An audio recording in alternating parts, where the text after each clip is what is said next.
Maven जो बादशाह अंब कश्मीर जी मार्केटुनि में पहुची वियो आहे, जिते ख़रीदारी ज़ोर शोर सां जारी आहे।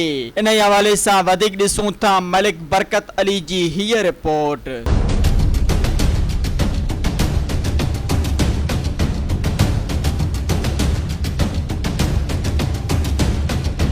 आज बिल्कुल इंड मौसम मौजूद आयूं कश्मीर सब्जी मंडी में।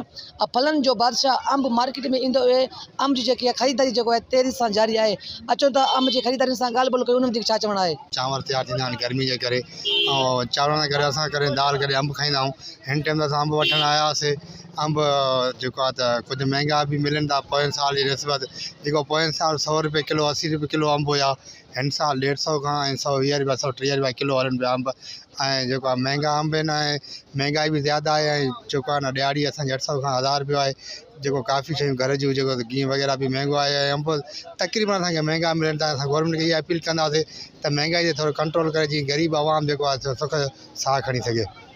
साईं ज़बरदस्त मौसम आहे। मौसम जेको आहे न फ़िलहालु अंब जो ई आहे।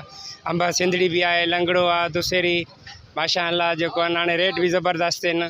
जेको आहे न अंब जेको आहे न खाइण में बि ज़ाइक़ो भलो आहे। अॼुकल्ह सिंधड़ी जेको आहे न माशाअल्लाह जूस में बि सही इस्तेमालु थिए थो। जूस में बि कंहिं इस्तेमालु करूं था, ऐं खाइण में बि जेको आहे न फ़िलहालु सिंधड़ी सही आहे माशाअल्लाह। ख़रीदारी जाम आहे, पर हवा अंबनि जा कम लाहे छॾिया आहिनि।